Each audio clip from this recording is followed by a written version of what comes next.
The Commonwealth of Massachusetts began a program in 2016 to help public school districts sample their drinking water taps and water fountains for lead and copper. While water supplied to schools is generally well below the Massachusetts lead and copper action levels, plumbing and fixtures in buildings may contain lead and copper, causing increased lead and copper in tap water. By sampling these sources, we can identify any results that show such contamination over the action level. MassDEP has partnered with UMass Amherst to implement this program. To date, 169 municipalities have asked to participate in this program, seeking to conduct sampling at 951 school buildings. If you are a technical service provider or MassDEP staff, watch this presentation to learn the procedures for collecting these samples at schools. We will cover the general program as well as instruct you on how to take samples. The school districts start the process by providing basic information to us, such as the maintenance checklist, maps of taps sampled, and plumbing profiles. In some cases, school districts are also able to go out and take the samples themselves. In other cases, we will go out there to provide sampling assistance. In a few cases, the school districts may only be able to provide a custodian to unlock and relock the doors, and we will take all the samples. Some rooms, such as the nurse's office, will also need to be unlocked to allow us access. The school drinking water sampling program is a completely voluntary program. There is no regulation or law requiring a school district to sample its school drinking water taps for lead or copper. Only the public water supplier who supplies the water to the school building is regulated by MassDEP to sample a certain number of taps in their supply area under the Safe Drinking Water Act, lead and copper rule. We recommend that schools do sampling every 3 years. Schools that have to ask for inclusion in this program are first contacted by the UMass Amherst technical service providers to set up an informational meeting. The schools will then complete a maintenance checklist and prepare a sampling plan. The sampling plan will include a map of the school, identifying the location and type of drinking water taps. The sample plan is then entered into an online MassDEP reporting tool by the technical service providers or MassDEP staff. This reporting tool can generate bottle labels and a chain of custody form. The UMass technical service providers will identify the labs a school can use. Various labs around the state have contracts for this work. School districts in MWRA service areas may have their samples processed at the MWRA lab. The lab will supply the bottles for the sampling. Sampling determines the concentrations of lead and copper in water taps during normal use. This includes all taps used for drinking or food preparation. Results from the primary sample can indicate whether there is lead or lead solder in the fixture or the pipe immediately connected to the fixture. The flush sample can indicate whether there is lead or lead solder in the school's plumbing. Sample early in the morning, Tuesdays through Fridays, or during the day on Saturday, in order to test the water that was stagnant in the pipes overnight. Then collect a flush sample after letting the water run for 30 seconds.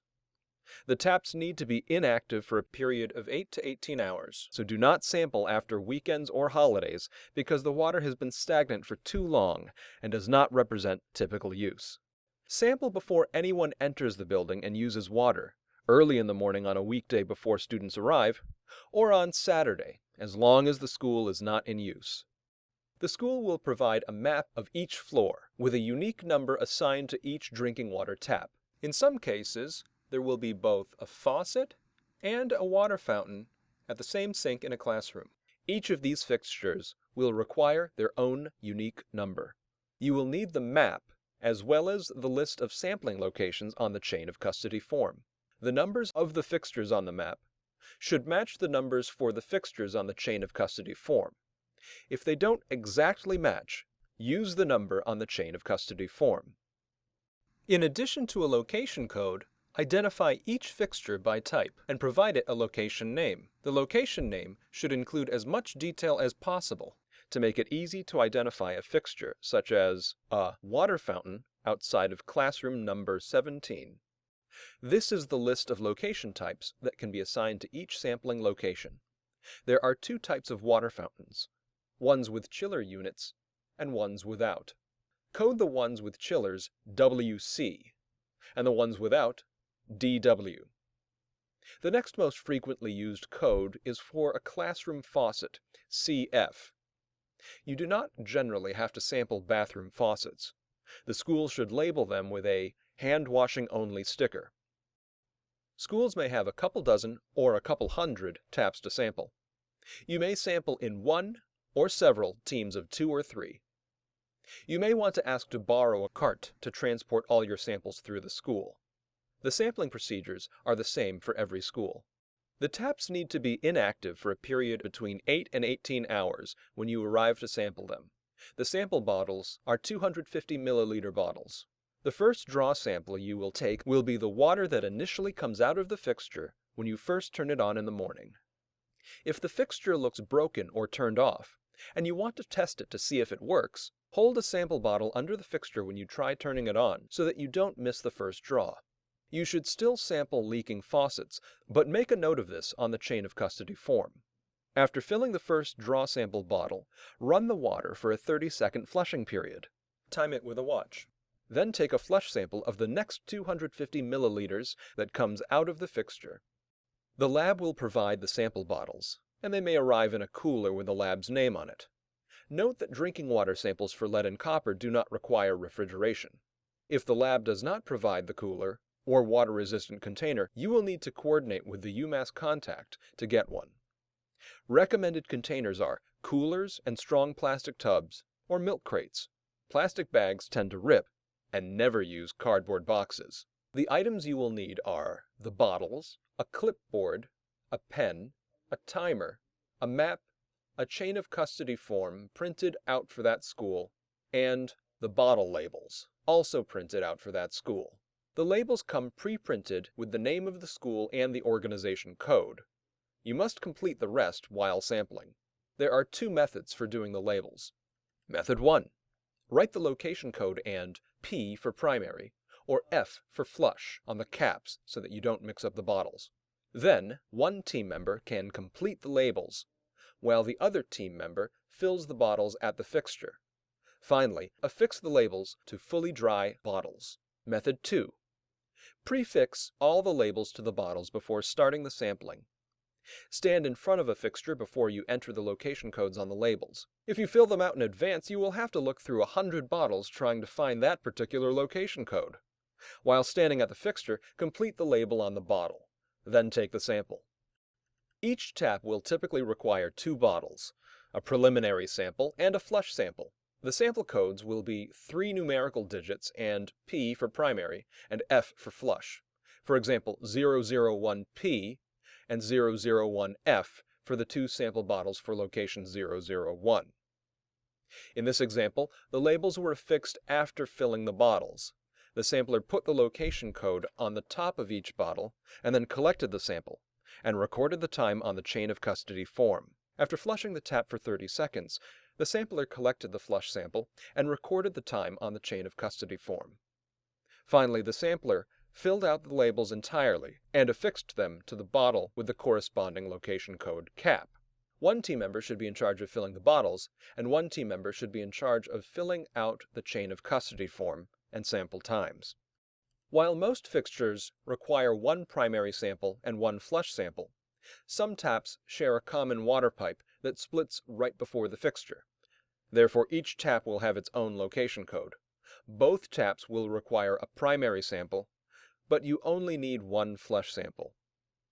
The chain of custody form will list 2 samples for one fixture, such as 007P and 007F, but only 1 sample for the second fixture, such as 008P, requiring 3 sample bottles. Taps located in the school kitchen, used for food preparation, require primary and flush samples. This includes ice machines. Sinks labeled hand washing only do not. Water coolers and faucets are the most common taps to be sampled. Some taps in a school are not used for drinking water. You don't need to sample them. The UMass TA providers have hand-washing only stickers available to the schools to post over bathroom faucets if necessary. This is an example of a sampling label. The location code is the 3-digit code listed on the chain of custody form and map. Please add and circle the P for primary or F for flush sample after the 3-digit code, so that the lab knows why there are 2 samples for that location. The date can be pre-entered on the labels, but you will also need to add the exact time of the sampling.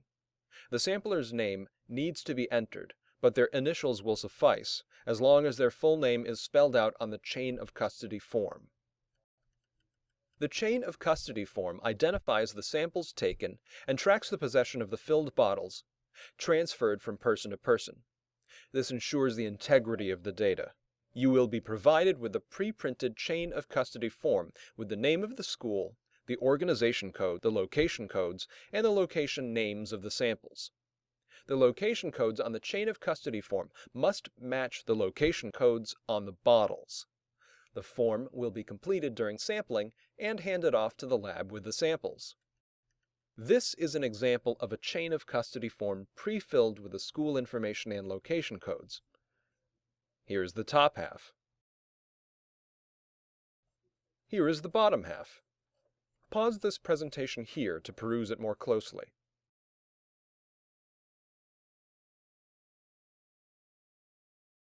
This is an example of a completed chain of custody form. You can see that the information at the top came pre-printed. You entered the name of the sampler or samplers, and they initial their names. At the bottom of the form are the pre-filled location codes and names. If a fixture is out of service, do not turn it on to sample it.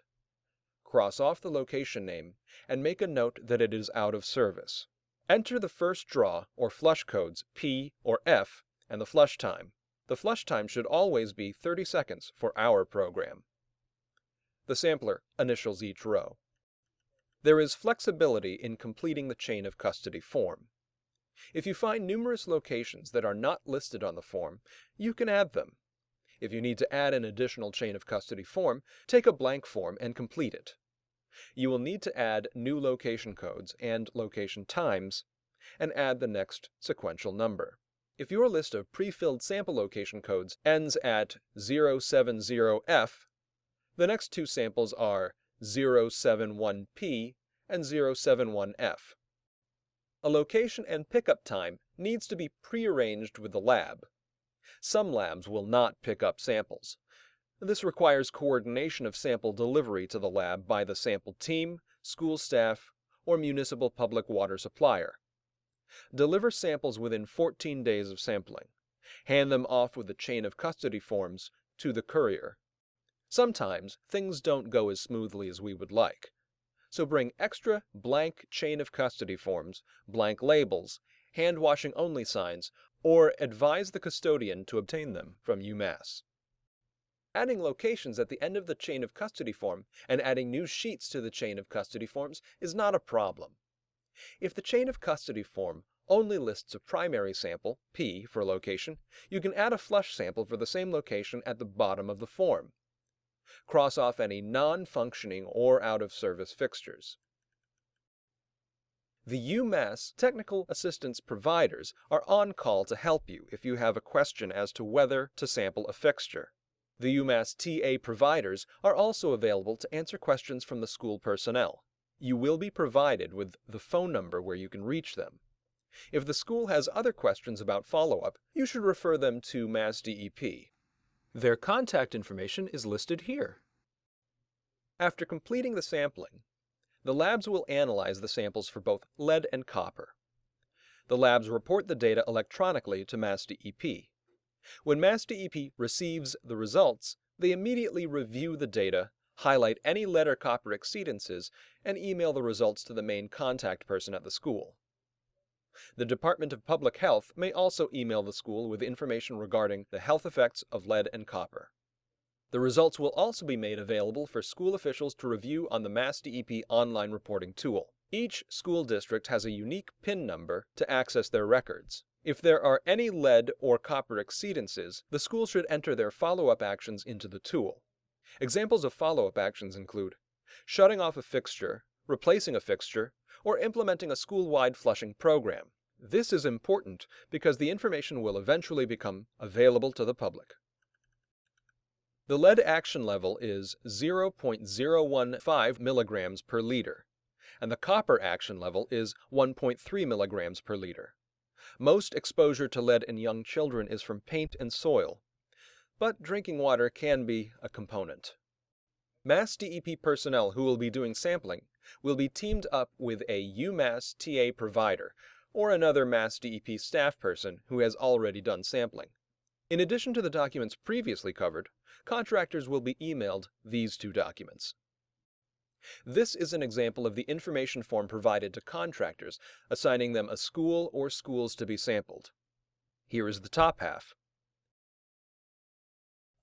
Here is the bottom half. Pause this presentation here to peruse it more closely. This is a post-sampling fact sheet that can be given to school personnel. To review, this is a list of the documents included in the contractor project document packet. Items 2 through 5 were previously covered, and items 1 and 6 are specifically issued to contractors. For more information on lead in drinking water, and this assistance program in particular, visit the MassDEP website at mass.gov/EEA/agencies/MassDEP and click through the highlighted sections on the following screens.